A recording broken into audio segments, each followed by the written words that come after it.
Hello everyone, welcome back to my channel home science with Subi. जैसा कि आप सभी लोगों ने लास्ट वीडियो में पढ़ा था कि प्रबंधन क्या होता है, उसकी परिभाषाएं क्या हैं, मतलब मेन इंट्रोडक्शन हमने उसका ले लिया था। आज हम लोग पढ़ेंगे कि एक प्रबंधन प्रक्रिया जो मैनेजमेंट प्रोसेस होता है उसको उसकी विशेषताएं क्या क्या होती हैं, उसके बारे में हम पढ़ेंगे। तो हमारी जो पहली विशेषता है वो है प्रबंधन अत्यधिक आकांक्षी होता है। आकांक्षी का मतलब क्या है कि यहाँ पर जहाँ कहीं की भी बात हो रही हो, किसी भी डिपार्टमेंट की बात हो रही हो, उसमें क्या है, प्रत्येक जो मान लिया एक ऑफिस है, ऑफिस क्या होता है, वो अपना एक कोई लक्ष्य निर्धारित करता है। तो लक्ष्य और जो उद्देश्य हम प्राप्त करते हैं वो अपने अकॉर्डिंगली प्राप्त करते हैं। तो जो मैनेजमेंट होता है, जो प्रबंधन होता है, वो क्या करता है, एक उपकरण की भांति कार्य करता है। और क्या करते हैं कि जो ये प्रबंध और जो उद्देश्य और जो लक्ष्य होते हैं, उनकी जो एक तरीके से महत्वपूर्ण हिस्सा हम कह सकते हैं कि किसी लक्ष्य को प्राप्त करने में, अपने उद्देश्यों को प्राप्त करने में ये प्रबंधन जो है वो महत्वपूर्ण भूमिका निभाता है। सेकंड है, प्रबंधन सर्वव्यापी है। सर्वव्यापी कैसे है? जैसे ये हर परिवेश में प्रचलित होता है। मीन्स जैसे कि आपकी पढ़ाई से, उस दिन मैंने एक एग्जांपल भी दिया था कि अगर आप पढ़ाई कर रहे हैं, तो पढ़ाई करने में आपके एग्ज़ाम आने वाले हैं, तो आप सबसे पहले ये डिसाइड करते हैं कि आपको क्या पढ़ना है और कैसे पढ़ना है।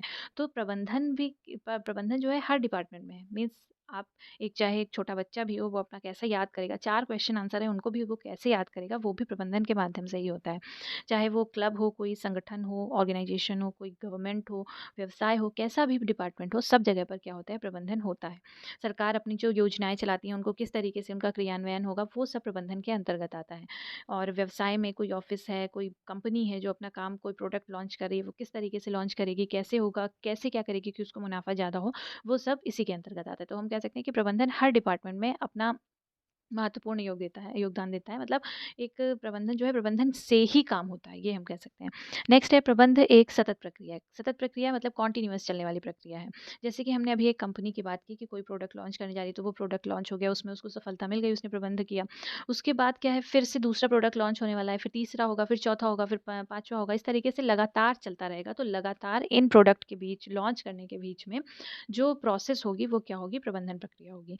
नेक्स्ट है, प्रबंधन एक अमूर्त अवधारणा है। अमूर्त अवधारणा कल हमने बात की थी कि प्रबंधन क्या होता है, कि अदृश्य होता है, हमको दिखता नहीं है लेकिन हमारा बहुत बड़ा काम करके जाता है। मीन्स हमारे लक्ष्यों और उद्देश्यों को पूरा करके जाता है। तो ये क्या है, एक अमूर्त अवधारणा है। मतलब हमें दिखाई नहीं देगा, लेकिन और ना ही इसको हम महसूस कर पाएंगे। ये हमको कब दिखाई देगा, जब हम अपनी उपलब्धियों और अपने लक्ष्यों और उद्देश्यों को पूरा कर लेंगे, तब हमें दिखाई देगा। और तब हम क्या कैसे करेंगे, सिर्फ प्रबंधन का हम मूल्यांकन कर सकेंगे कि हमने ये अच्छे से किया तो ये हो गया, या हमने ये ऐसे कर दिया था तो गलत हो गया था। तो इस तरीके से हम सिर्फ और सिर्फ उसका मूल्यांकन कर सकते हैं। वो ना तो हमें दिखाई देगा और ना ही महसूस होगा। नेक्स्ट है, प्रबंधन प्रकृति में सामाजिक है। सामाजिक मतलब हम एक तरीके से कह सकते हैं कि प्रबंधन एक क्या है, सामाजिक गतिविधि है, जिसमें हम किसका यूज़ करते हैं, सामाजिक मूल्यों का। और प्रबंधन प्रक्रिया के अंतर्गत सारे मानव घटक जो होते हैं, मानव तत्व जो होते हैं, वो सबसे महत्वपूर्ण घटक होते हैं। क्योंकि जो ये एक ऐसा कार्य हम मान सकते हैं जो समाज को बदलता है और समुदाय को संरक्षित रखता है, और समुदाय के दीर्घकालिक लक्ष्यों को बढ़ावा देता है। जैसे हम छोटे छोटे लक्ष्य पहले निर्धारित करते हैं, फिर उसके बाद एक बड़ा लक्ष्य बनाते हैं। तो छोटे छोटे निर्धारित करने के बाद, उनको प्राप्त करने के बाद, हम बड़े लक्ष्य की ओर अग्रसित होते हैं। नेक्स्ट है, प्रबंधन बहुमुखी है।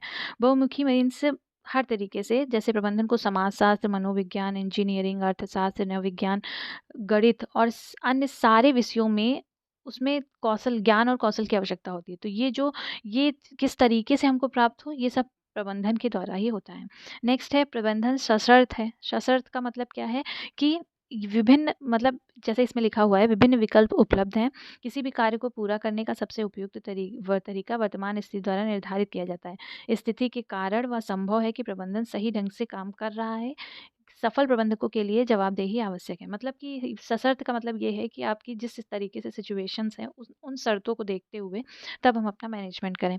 नेक्स्ट है, प्रबंधन एक टीम प्रयास है। टीम प्रयास तो हमने आपको स्टार्टिंग में ही बताया था कि अगर कोई कंपनी है, तो वहाँ पे बहुत सारे एम्प्लॉयज़ होते हैं जो काम कर रहे होते हैं। उसके फलस्वरूप क्या होता है, जो उन्हीं के माध्यम से प्रबंधन किया जाता है, और उसके फलस्वरूप जो हमें रिजल्ट्स देखने को मिलते हैं, वो ये होते हैं कि या तो हमारे एम्स हमको मिल जाते हैं, या तो हम उसमें सुधार करके फिर उसके बाद हम फिर से दोबारा से प्रबंधन करके अपना लक्ष्य और उद्देश्य को प्राप्त करते हैं। लास्ट है, प्रबंधन एक प्रकार का प्रशासन है। प्रशासन कैसे है, कि हाँ, इसमें क्या कहते हैं, जो भी गतिविधियाँ होती हैं, वो सब किससे संबंधित होती हैं, प्रबंधन से ही संबंधित होती हैं। और ये सब करता कौन है, एक मानव समूह जो होता है, वो करता है। तो हम ये कह सकते हैं, प्रबंधन जो है वो एक प्रकार का प्रशासन है। तो अब हम बात करेंगे कि जो प्रबंधन प्रक्रिया है उसके अंतर्गत कौन-कौन से तत्व आते हैं। तो सबसे पहले हम देख लें, मोस्ट इम्पोर्टेंट ये फिगर है, अगर आप इसको ऐसे ही लर्न कर लेंगे और जब आपके एग्ज़ाम में आता है आप ऐसे ही बना देंगे तो एग्ज़ामिनर जो है वो आपके नंबर कहीं से नहीं काट सकता है। तो जो ये प्रबंध प्रक्रिया होती है इसमें सबसे पहला जो पार्ट होता है वो होता है नियोजन का, जो कि अभी हम आगे पढ़ेंगे। नेक्स्ट है उसका संगठन, उसके बाद निर्देशन मीन्स डायरेक्शन, फिर उसके बाद अभिप्रेरणा, फिर नियंत्रण। और ये प्रक्रिया क्या होती है, ये हमेशा चलती रहती है ऐसी-ऐसी। तो नियंत्रण, फिर उसके बाद फिर से कोई नया वो आया तो फिर नियोजन, फिर संगठन, फिर निर्देशन, फिर अभिप्रेरण, फिर नियंत्रण। तो ये एक तरीके से प्रबंध प्रक्रिया है, इसको हम उसमें समझेंगे।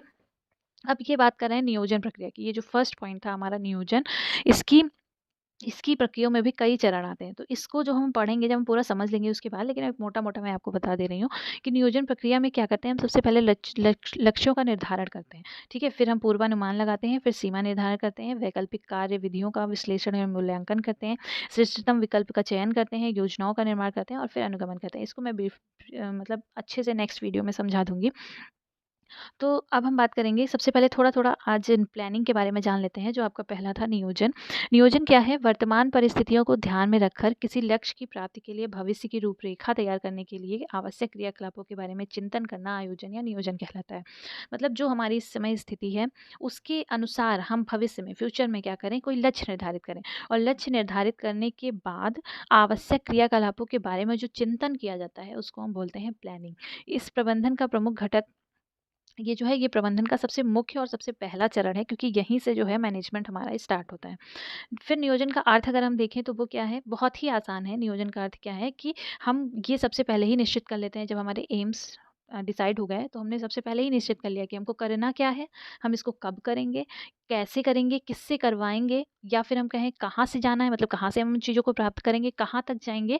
और इन सारी चीज़ों का जो फिल इन द ब्लैंक्स, कहाँ, कब, क्यों, कैसे, कहाँ, ये सब आ रहा है, ये इन सबको भरने वाला काम कौन करता है? नियोजन करता है। नेक्स्ट अगर हम परिभाषा देखें, चलिए परिभाषा और उद्देश्य हम लोग नेक्स्ट वीडियो में देखेंगे। आज आप इतना ही समझ लीजिए कि हमने जितना पढ़ा है, विशेषताएँ पढ़ी हैं प्रबंधन की और साथ में प्लानिंग के बारे में जाना है। तो ये फिगर तो मोस्ट इम्पोर्टेंट है, इसको एज़ इट इज़ ही याद कर लीजिए। साथ में इसकी परिभाषा भी, प्लानिंग मेरे हिसाब से आपको समझ में आ गई होगी कि जो क्वेश्चन, जब हम कुछ करने से पहले जितने क्वेश्चन्स जो हमारे मन में उठते हैं, वो सब किसमें आते हैं, किसके अंतर्गत आते हैं? प्लानिंग में आते हैं। तो चलिए आज के लिए बस इतना ही। जिन लोगों ने मेरे चैनल को सब्सक्राइब नहीं किया है, वो लोग प्लीज़ सब्सक्राइब कर लें और देखते रहें होम साइंस विद सुवी।